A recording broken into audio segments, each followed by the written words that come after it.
আসসালামু আলাইকুম। জিনিয়াস ল স্কুলের পক্ষ থেকে আপনাদের স্বাগতম জানাচ্ছি। আমরা আজকে আলোচনা করব স্যুট অফ সিভিল নেচার নিয়ে বা দেওয়ানি প্রকৃতির মোকদ্দমা নিয়ে। প্রথমে আমরা দেখব দেওয়ানি মোকদ্দমাটা কি।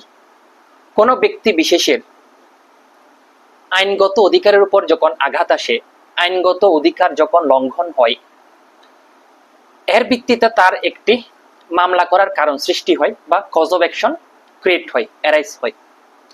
আর অধিকার প্রতিষ্ঠার জন্য যে মামলাগুলো করা হয় সেটিকে বলা হয় দেওয়ানি মামলা। দেওয়ানি মামলা বা দেওয়ানি প্রকৃতির মোকদ্দমা, এই বিষয়টির ব্যাপ্তি সুবিশাল। তো আমরা যদি বিষয়টিকে সংক্ষেপে জানতে চাই, স্যুট অফ সিভিল নেচার বলতে আসলে এই সংক্ষেপে কি মিন করে, আমাদের দেখতে হবে 1908 সালের দেওয়ানি কার্যবিধির ধারা 9 এর এক্সপ্লেনেশনে। ধারা 9 এর যে ব্যাখ্যা, সেটিতে বলেছে স্যুট অফ সিভিল নেচার এর অর্থ হচ্ছে right to property, right to office সংক্রান্ত যে মোকদ্দমাগুলো রয়েছে সেগুলো হচ্ছে suit of civil nature. Right to property জিনিসটা কি? রাইট টু প্রপার্টি হতে পারে স্থাবর সম্পত্তি, অস্থাবর সম্পত্তি, যা যা আছে এগুলো হচ্ছে রাইট টু প্রপার্টি। যেমন হতে পারে সম্পত্তি সংক্রান্ত বিরোধ, এই জমি জমা সংক্রান্ত বিরোধ, দখল বেদখল নিয়ে বিরোধ, এই বিষয়গুলো হচ্ছে রাইট টু প্রপার্টি।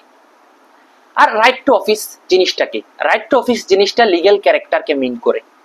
যেমন পদ পদবি যা আছে এগুলো হচ্ছে রাইট টু অফিস, যেগুলো লিগ্যালি, যে পদগুলোর লিগ্যাল ভিত্তি রয়েছে। যেমন অভিভাবকত্ব, এটি একটি লিগ্যাল ক্যারেক্টার। একটা বোর্ড অফ ট্রাস্টির চেয়ারম্যান, এটি একটি লিগ্যাল ক্যারেক্টার। দেশের প্রাইম মিনিস্টার, এটি একটি লিগ্যাল ক্যারেক্টার। এরপরে বিশ্ববিদ্যালয়ের ভাইস চ্যান্সেলর, এটি একটি লিগ্যাল ক্যারেক্টার। অ্যাডহক কমিটির chairman, legal character.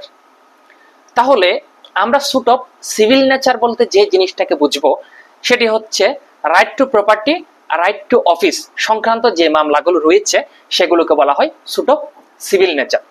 Sweet of civil নেচারকে বিচার করবে বা নিষ্পত্তি করবে দেওয়ানি আদালত। তবে যে মামলাগুলো স্যুট অফ সিভিল নেচার হওয়ার পরেও, যে মামলাগুলো বিচারের ক্ষেত্রে আইনগত প্রতিবন্ধকতা রয়েছে, সেই মামলাগুলোর বিচার দেওয়ানি আদালত করতে পারে না। যেমন অনেক মামলা স্যুট অফ সিভিল নেচার হওয়ার পরেও তামাদিতে পারিত হয়ে যায়। অনেক মামলা স্যুট অফ সিভিল নেচার হওয়ার পরেও রেড জুডিকাটাতে পারিত হয়ে যায়। সুতরাং এই স্যুট অফ সিভিল নেচার হওয়ার পরেও যে মামলাগুলো আইনগতভাবে বারিত হয় সে মামলাগুলোর বিচার আদালত করতে পারে না।